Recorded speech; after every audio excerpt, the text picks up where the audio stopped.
Good morning.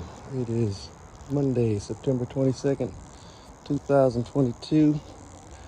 I'm back in the neighborhood making my video concerning marriage, an elite institution. And to really make sure that we understand how elite it is, I'm going to use some terms that are going to be somewhat insulting, but to those that may consider themselves to be peasants, but I just have to use this to really emphasize the point of contrast, because I'm going to say that marriage is truly for somebody who wants to get the full benefit that this experience of life has to offer. People fall short, and it's more of a demonstration of the immaturity.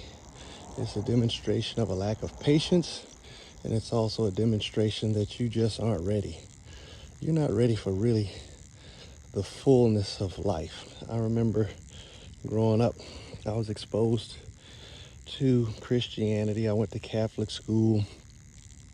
My mother was a Seventh-day Adventist, so I'm going to church on the Saturday, and then I'm going to Baptist church on Sunday. So I'm getting just literally inundated with different versions of Christianity. And I remember hearing this in pretty much every circle of my experience, that Jesus said that I didn't come, or he said basically, he says, I came that you could have not just life, but have life in its fullness, in its completeness, in its richness, in its pricelessness.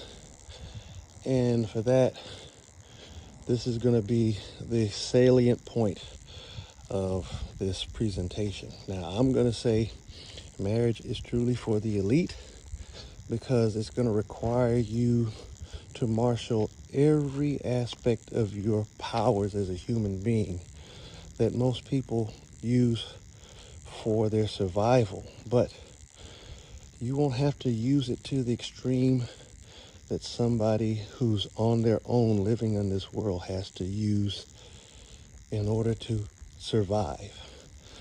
You won't have to live in fear as someone living on their own, having no one to necessarily rely on, no one to trust. For a human being, and especially a woman, to say that they don't need anybody, that they don't need a man in their life, that they are cool doing it totally on their own, is the ultimate expression of a lack of true maturity, a lack of understanding, and it is the result of someone not really taking the time to think about what they know about the world and what they know about life. So here we go. I think marriage is an elite institution because if you go into it in good faith, meaning that you have the expectations that the person you're dealing with is truly loving you and is willing to do what the vows, the traditional vows, have entailed, then there's really nothing in the world that can stand against you. And they say that a single rope, a corded rope, is easily broken, but a rope that has more than one set of cords is not easily broken. So you are easily broken, you're easily captured, you're easily destroyed on your own. But if you connect yourself up to something greater than yourself, like somebody else, form a good relationship that's founded on trust, honor, dignity, good faith, then you can definitely expect wonderful things to come out of this. It's kind of like I've seen and heard from my own children that they have relationships that are just totally built on blood relations. And I'm basically saying the relationship that you have is not good to the degree that it could be. And that's when you start holding people accountable for what they've done in the past. And you don't necessarily have to hold the past and hang it over their head, but you definitely should make sure that they are not just giving lip service to you restoring the relationship to a point where you're treating them as if nothing happened. It's like the boy who cried wolf. He continued to play around with the trust and concern and care that the townspeople had for his welfare. When he cried, "I'm being attacked by the wolf," they came running. But eventually, they grew sour of being played the fool. So eventually, they ignored the boy, and when it really actually came time for the wolf to have his meal of this young boy, there was no preventing the wolf from getting his flesh. So that's one of the benefits of relationships. And I've had interactions with my nieces. These are both college graduates. The third niece that I have, in fact, I think I have like 5 nieces. I can't really recall, but I have 2 nieces by my younger sister. They graduated from university, and both of them are like just militating against formation of a family. I mean, quote unquote, "I'm not a baby making machine." And I'm like, "Sweetheart, you are more of a baby making machine than you are a psych degree graduate holder. How long did it take for you to become a psychology, bachelor's in psychology major? It took you 4 years. How long have you had your period? How long will you continue to have your period during the time that you were taking this psych training? And how many years after you complete it will you continue to have your period? You are more a baby-making machine than you are anything else in this life, because the majority of your life is going to be spent dropping off eggs every 28 days until you hit menopause. And most people do not spend as many years in menopause as they do in their fertile years. So it doesn't make sense, but this is what her university training has had her militating against. She is rebelling against the very idea of her body and her existence being more founded on reproduction and continuation of the species than anything else. But she's going to spend more time saying, "I don't need anybody, I don't need a man in my life," when you are desperately in need of relationships. And who better as a woman to hitch your wagon to than a man? But not just any man. You got to hitch your wagon to a man who's willing to take you on and interact with you to his benefit, but you also have to bring some benefit to his life. And it's not just your beauty, it's not just your fertility, it's not just your youth.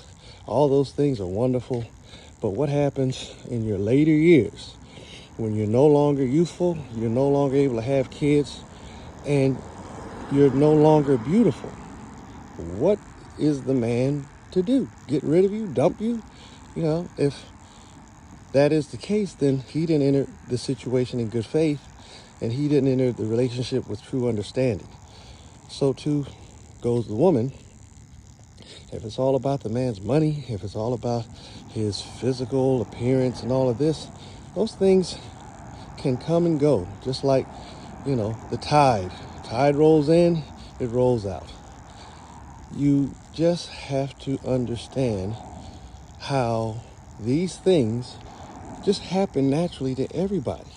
And sometimes you can make all of the plans and provisions that you want to prevent calamity from striking you, but calamity can strike you from any angle.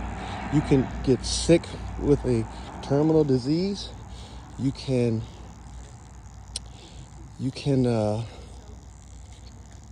lose your money, through a poor investment. Banks can fail. So many things can happen. You could be robbed. You could be kidnapped. You could get in a car wreck. Anything can happen. You could be assaulted by someone. You could be maimed.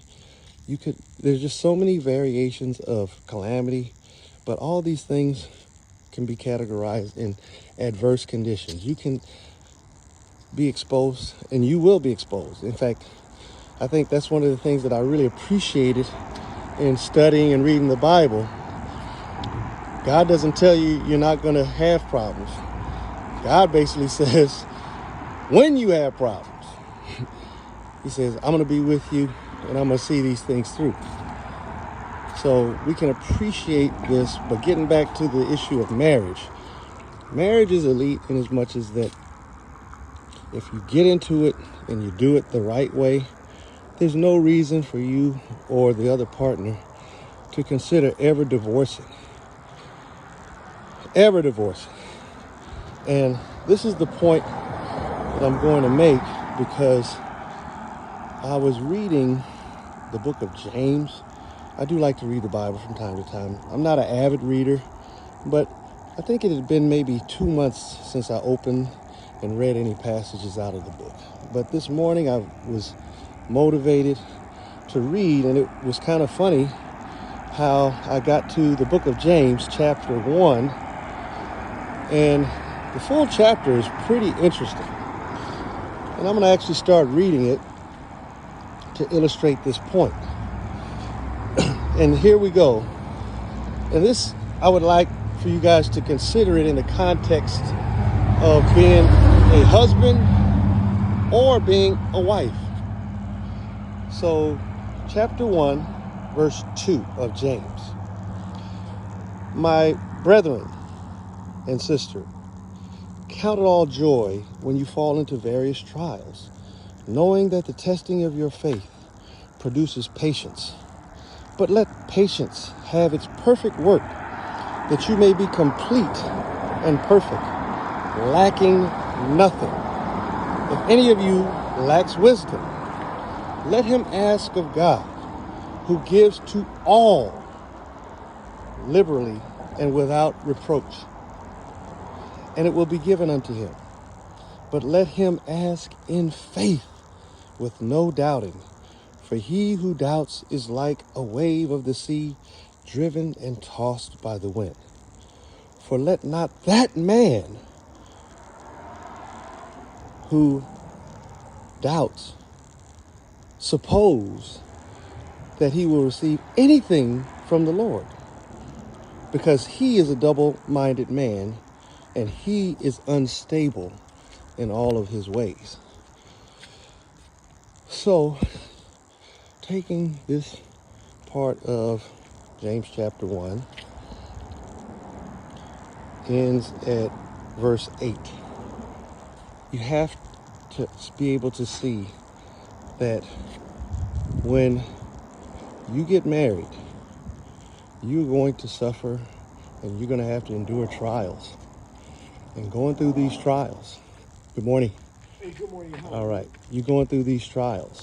It's going to be at a point where if you are truly doing this in faith, like, I believe my husband loves me, I believe my wife loves me, and I know that this guy who's approaching me means me no good, but I tell you, man, he's handsome. Oh, man, I tell you, that girl, she's hot. I mean, I'm 40 years old and my wife is 40 years old and she got kids and stretch marks, but look at this girl. She's 25 years old. Oh my goodness, what am I going to do? Those are the kind of things that can be construed as trials, but it's just a matter of living life, you guys. But here we are. You're being tempted, and it's going to be a test of your resolve or commitment to do what you need to do. I remember as a young boy, I was hiding under my mother's bed, and she had warned me many, many times, just show you how hard-headed and disobedient I was, to stay out of her bedroom and keep myself out from under her bed. She comes in unbeknownst to me, and I didn't even know that she had come into the house, and I'm like literally stuck under the bed. I couldn't crawl out from under the bed without my mother catching me. And she gets on the house phone. This is back before cell phones and pagers and all that stuff came into vogue. And she's calling my aunt who lives in St. Louis, Missouri. They're talking on the phone, and she starts talking about what had happened at work. And she said, yeah, I went to work, and, me and Junior, she referred to my father as Junior, we were going through some things, and my supervisor, he's a super handsome guy, and I don't even remember the dude's name or whatever, but, she spent probably a good 5 minutes just describing how handsome this dude was, how tall, how physically well built he was. My father was like 5'8". He wasn't that tall of a guy. I'm 6'2". And he could see that my mother was preoccupied, and they worked for they were working at the post office. My mother was working at the post office. And so she was in a managerial kind of position. So her supervisor says, well, you know what? Hey, let's go have lunch. Let's go have lunch. So they go have lunch. And in the midst of having lunch, she tells the story at how she kind of disclosed to her supervisor what she was going through with my father. My father had a gambling problem. I don't know if that was the issue or whatnot, but there was something that was really bothering my mother, and it was interfering with her mood to where her supervisor took notice. And so after she spills the beans and tells him everything, he leans over and he says, listen, I just want you to know I'm here for you. And he literally leans over and attempts to kiss my mother on the lips. Now, my mother allowed the guy to kiss her on the lips, but it wasn't no tongue action or anything like that. But she was like dumbfounded. She was literally stunned. I mean, I'm recounting the story as I heard it. I'm not going to, embellish or say my mother, if she was a freak in a hole, I'd tell you guys and all of this. But as she told the story to my aunt, she said, I was just like stunned and dumbfounded. And it's like, and this was long before sexual harassment laws came into effect or anything like this. So she didn't want to make a big scene like, mother sucker, what are you doing? Are you crazy? Because one, they drove in the company car to have lunch, and how's she gonna get back to work? So she looked at him with this like puzzled look, like what are you doing? And he called himself trying to backtrack and clean it up. Well, I just want you to know I'm here for you, sweetie. I see what you're going through, and it really saddens me that you're going through this. So if you need me to comfort you, I'll be more than happy to. We can go get the motel room, and rock this thing out right now. And she just says, listen, I'm going through things with Junior, my husband. But I don't think what you're offering is going to really make things better. I think, as a matter of fact, it's going to make things worse. And she acknowledged everything. She says, I'm very much tempted because you are a very handsome man. So she kind of backed out by, pushing his advances away, but she let him off with a compliment. She said, you're a very handsome man. I'm very much tempted, but I made a commitment to be Junior's wife. And if I do this thing that you're supposing, I won't be valuable to him or you. And with that, my mother continued her lunch. They went back to the job, and they spoke of this never again. Now, I caught all of that, and it was just a wonderful thing to hear. And that was what kind of twisted my expectations to think that very beautiful women are going to be the ones that are going to be the most noble, the most morally upright, and the ones that would really get what I'm saying when I tell them I love them and I don't want to have sex until we have the opportunity to say our vows and get married. That was my attitude growing up. And so to see the average woman nowadays just willing to lose their virginity in high school, all behind some guy being cute, all behind just any frivolous excuse, makes no real sense to me, because for all of these kids that are being born, I just hear too often women basically saying that the men that sired these kids are no good, and it's not their fault that these men are no good. But yeah, it's your fault that they're no good, and it's your fault that these kids don't really have a father in their life. They get the money, and you have these women getting money from these rich athletes. And I did a video where I talked about this woman. She's not happy, but why is she not happy? She's getting like 10, 20 grand a month, living in an exclusive part of LA, not having to worry about money or anything, but she's miserable because she doesn't have the man. And she has the man trapped, but she doesn't have him, and she doesn't have him the way she imagined she would have a man. And these are the things that if you're not really patient, if you're not willing to go the full route, you're going to be ending up in frustration. People will pat you on the back, and you might feel good from time to time, but ultimately you're going to feel awful, because you're going to say to yourself, such a waste of time. That's the one thing that I look back at, in my own situation, that I spent well over 2 decades, a quarter of a century of my life, trying to be patient, trying to work, and even trying to get past some obvious infractions in my marriage. And it just never seemed to work. And I know my ex-wife, as much as she might want to say she's moved on, it's really going to hurt her when she sees me trying this marriage thing once again. She can't try it once again the way I'm going to try it. I'm going to be able to have more children. I'm going to be able to get married to a young woman. She's not going to be able to she can marry a younger man, but she's not going to be able to have the guy be willing to take her on as a wife and have the actual opportunity to build that loving bond.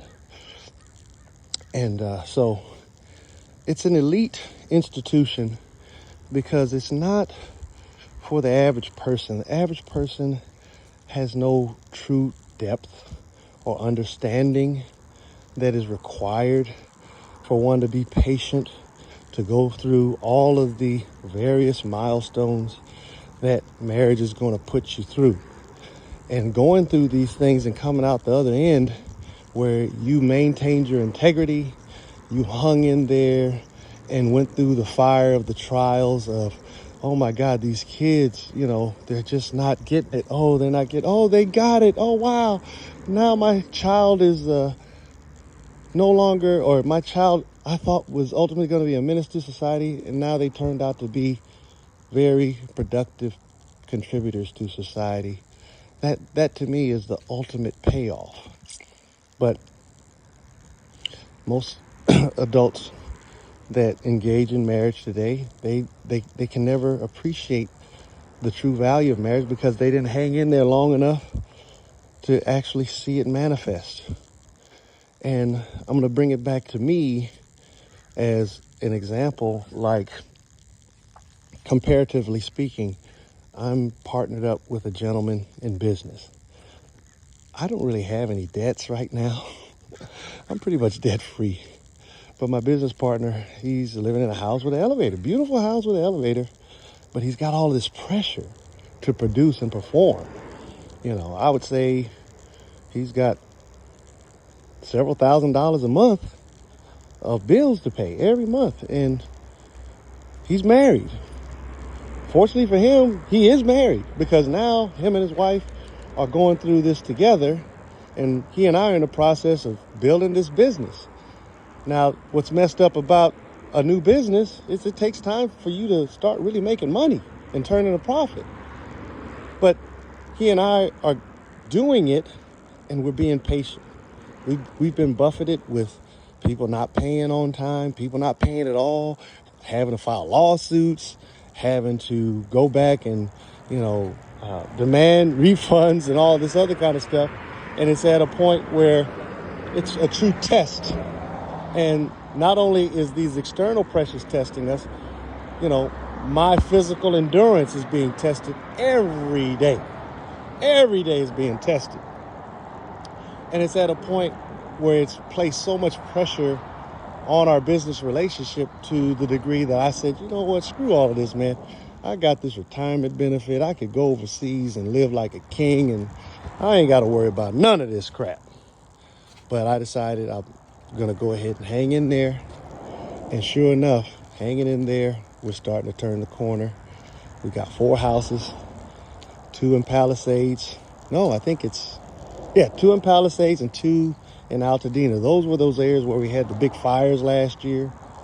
And just with those 4 houses alone, we're going to make enough money next year and maybe the year after that to where we'll be able to actually get into doing what we had goal to do. We have a goal of no longer being construction contractors, but being actual developers, because we spend a lot of energy preparing proposals, preparing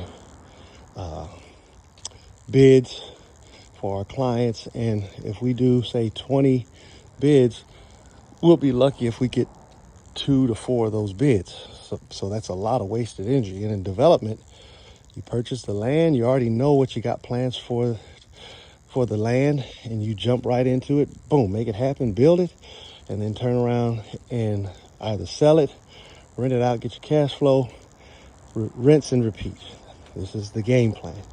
And so you have to be patient and let patience have its perfect work. Perfect work means complete. And so many people, they bail out of marriage and they never really get the full payoff. They get stroked by their ego to say, yeah, I got you. Let's say the man cheated. She's going to make him pay. But really, here you are, you're dividing your house. And there's a saying, a house divided, it cannot stand. So here it is, you're falling into a trap. Literally falling into a trap. Because you don't have patience. Because your ego's been bruised and you really think it's all about you. When here it is, in marriage, you decided to connect yourself up to something greater than yourself. You connected to a family. You connected your children. You're connected by blood now to this man forever. And if you choose to blow up your marriage, then you failed and you've lost. And that's why you return back to the peasantry, and your husband too. Everybody goes back to being peasants. Nobody gets to the point of true eliteness that marriage promises and can deliver. Everybody just has to do their part. And that's the big key to this whole message that I'm delivering today. If you're not truly prepared to endure adversity, temptations, and things like this, then you might as well not even waste your time even thinking about marriage. And that's what you guys need to see. So with that, I just hope you guys are able to see what I'm trying to convey. Just have to be patient. And I just hope everybody has a great day. And I hope this turns out to be a blessing in the minds of anybody who hears it. Take care, folks.